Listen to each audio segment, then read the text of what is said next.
paz do Senhor Jesus, meu amado irmão, minha amada irmã.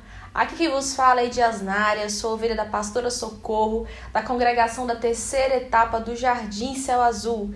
E é um imenso prazer, uma felicidade sem tamanho de estar aqui reunido com os meus irmãos em Cristo Jesus. E mais uma oportunidade para falarmos um pouquinho mais sobre a palavra do Senhor. Que o Senhor possa te abençoar, meu irmão. Que o Senhor possa abençoar esta igreja maravilhosa, esse ministério maravilhoso da Brasil para Cristo. Quero agradecer a nossa pastora presidente, Loide Ramos, ao nosso querido pastor Gedeon Júnior e a minha amada pastora Socorro por essa rica oportunidade. Hoje nós iremos finalizar o capítulo 12 do livro de 1 Samuel, com os versículos de 16 a 25, que diz assim, minha amada igreja: Ponde-vos também agora aqui, e vede estas grandes coisas que o Senhor vai fazer diante dos vossos olhos. Não é hoje a cega dos trigos? Clamarei, pois, ao Senhor, e dará trovões e chuva. E sabereis e vereis que é grande a vossa maldade que tendes feito perante o Senhor, pedindo para vós um rei. Então invocou Samuel ao Senhor, e o Senhor deu trovões e chuva naquele dia, pelo que todo o povo temeu em grande maneira ao Senhor e a Samuel. E todo o povo disse a Samuel: Roga pelos teus servos ao Senhor, teu Deus, para que não venhamos a morrer, porque a todos os nossos pecados temos acrescentado este mal, de pedimos para nós um rei. Então disse Samuel ao povo: Não temais, vós tendes cometido todo este mal, porém não vos desvieis de seguir ao Senhor, mas servir ao Senhor com todo o vosso coração.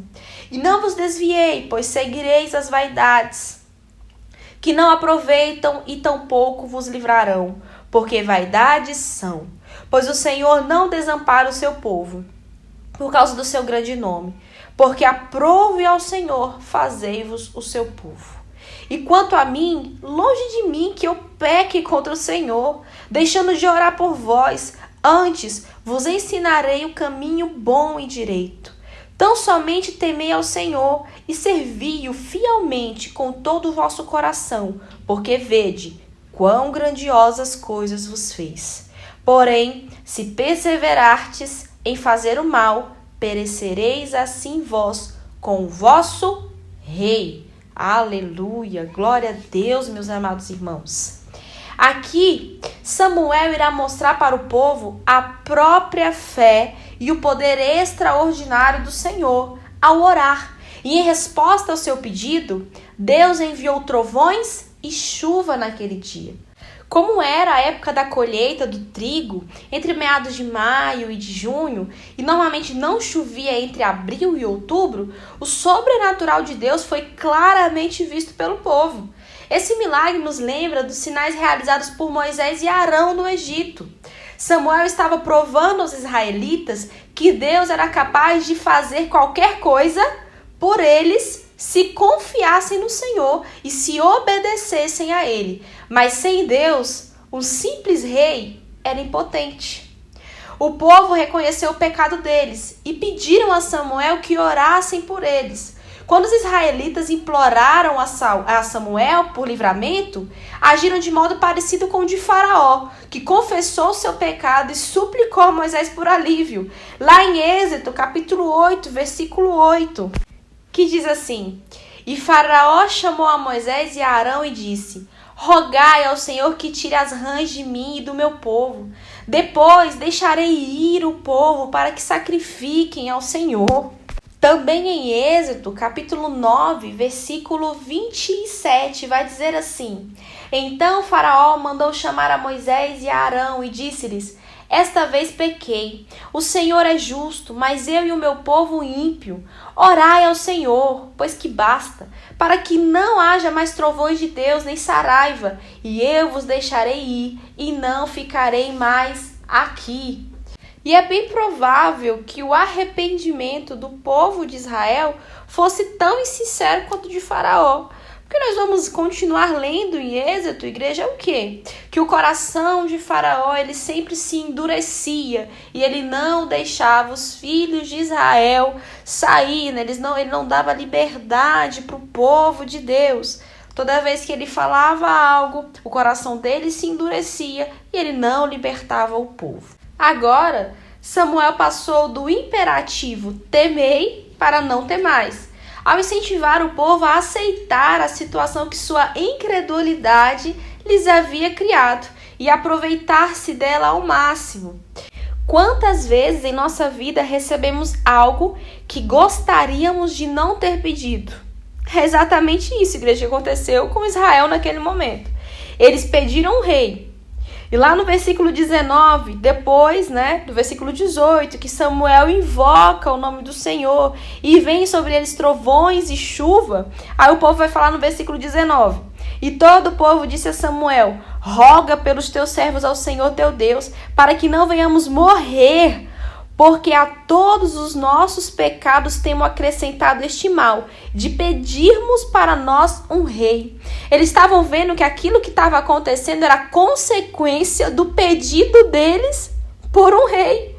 Então, quantas vezes a gente não se arrepende de ter pedido algo? Por causa de sua santa aliança e de sua grande fidelidade, o Senhor não rejeitaria nem abandonaria o seu povo. O propósito de Deus era usar Israel para glorificar seu nome, um propósito que ele cumpriria. O povo de Israel conhecia os termos da aliança.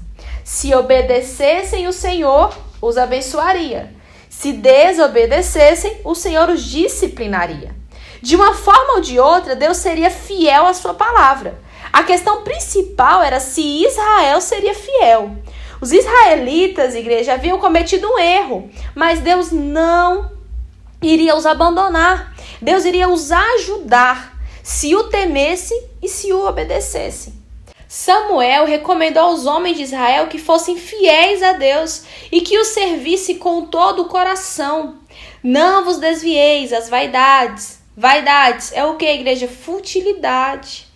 E essa futilidade é um termo usado em referência a ídolos e a adoração a eles. A mesma palavra é usada em Isaías 44:9. Todos os artifícios de imagens de escultura são vaidade, e as suas coisas mais desejáveis são de nenhum préstimo, e suas mesmas testemunhas nada veem, nem entendem, para que eles sejam confundidos, Pois o Senhor, igreja, não desampara o seu povo. A fidelidade de Deus está assegurada. O único elemento de incerteza é a obediência do homem à sua lealdade. Samuel promoveu orar pelo povo e também ensiná-lo. Ele identificava a falta de oração como um pecado. Longe de mim que eu peque contra o Senhor, deixando de orar por vós. É o que Samuel vai falar lá no versículo 23. Mas se apesar de todas as orações e da instrução perseverardes em fazer o mal, perecereis. Ele está falando, olha, é longe de mim pecar contra o Senhor. Eu vou continuar orando por vocês. Mas se apesar de todas as orações e instruções, perseverardes, ou seja, continuar querendo e fazer o mal, vão perecer. A palavra em hebraico traduzida como perecer significa literalmente ser lançado fora ou ser varrido em ruínas. Então Samuel ele deixou claro que qualquer que fosse a decisão do povo, ele obedeceria ao Senhor. Parte dessa obediência consistiria em orar fielmente pelo povo e em ensinar-lhes a palavra de Deus. Samuel falou, olha, independente da escolha de vocês, eu irei continuar obedecendo ao Senhor. Obedecendo aquilo que Deus falar comigo. É isso, igreja. Obedecer a Deus. A oração e a palavra de Deus sempre andam juntas, igreja. Sempre andam juntas. Lá em Atos, capítulo 6, versículo 4, diz assim: mas nós perseveraremos na oração e no ministério da palavra. Em João 15:7 diz: Se vós estiverdes em mim, e as minhas palavras estiverem em vós, pedireis tudo o que quiseres, e vos será feito. Em Efésios 6:17-18 diz: Tomai também o capacete da salvação e a espada do Espírito, que é a palavra de Deus, orando em todo o tempo, com toda oração e súplica no Espírito, e vigiando nisto com toda perseverança e súplica por todos os santos. Perseverar, igreja, em oração e na palavra do Senhor. O coração de Samuel estava ferido, mas como servo fiel do Senhor, intercedeu pelo povo e procurou conduzi-los pelo caminho certo. Para o povo de Deus, deixar de orar, igreja, é pecar contra o Senhor.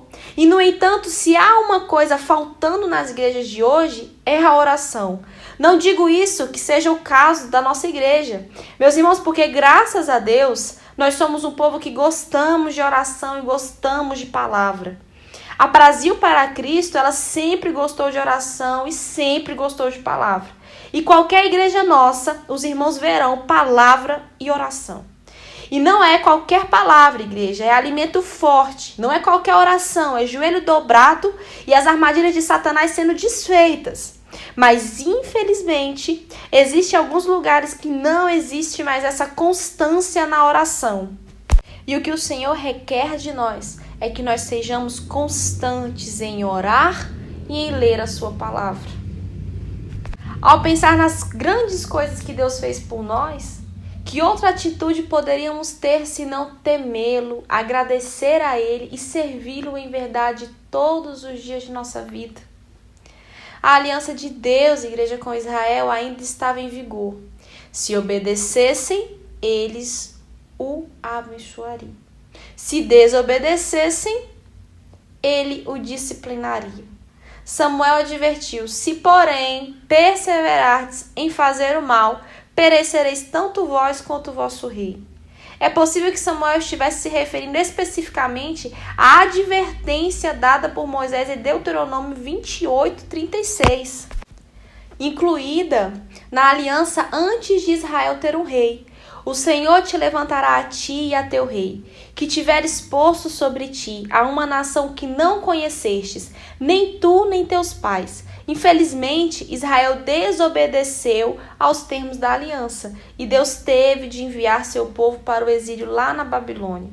De tempos em tempos, as igrejas e outros ministérios cristãos enfrentam novas situações e decidem que devem efetuar mudanças. Algumas mudanças ali na liderança, algumas mudanças igreja dentro ali da igreja mesmo, particular. Cada ministério ele precisa de um Samuel para lembrar seus membros dos princípios espirituais imutáveis, o caráter de Deus, a palavra de Deus, a necessidade da fé e a importância da obediência. Hoje nós aprendemos aqui que nós devemos ser obedientes à voz do Senhor, à palavra do Senhor, acerca de tudo aquilo que Ele trouxer para as nossas vidas. Igreja, obedeça ao seu pastor, obedeça ao seu líder. São pessoas instituídas por Deus para te ajudar, te auxiliar, te aconselhar. São pessoas espirituais. O pastor é o anjo da igreja. Enquanto você dorme na sua cama de madrugada, o pastor está levantado, orando pela sua vida. Enquanto você está fraco, o pastor está orando para que você se levante. Quando às vezes você não consegue olhar o caminho, ver a direção correta, o pastor vem com uma visão espiritual, está ali do seu lado, é seu companheiro. Então honre o seu pastor, honre o seu líder, a sua liderança dentro da igreja, seja no ministério infantil, seja no ministério de jovens, de adolescentes, de senhores, senhoras. Obedeça o seu líder. Tenha sempre na sua consciência que eles vão querer o melhor para a sua vida. Eles estão ali para te levar no caminho da verdade, no caminho da vida. Amém? Que o Senhor possa te abençoar, igreja. Lembre-se sempre, o obedecer é melhor do que o sacrificar. Vamos obedecer à voz de Deus. Vamos obedecer os líderes que estão à nossa frente. Vamos escutar a voz do Senhor. E vamos colher frutos dessa obediência, né? Que o Senhor te abençoe e abençoe a tua vida, a tua família e a sua casa nesse dia. Que tudo aquilo que você colocar a sua mão venha prosperar. Aonde você colocar os teus pés, que venha ser abençoado pelo Senhor. Assim como Deus era com Samuel, que ele seja contigo nesse dia. Amém? Fique com Deus em nome de Jesus.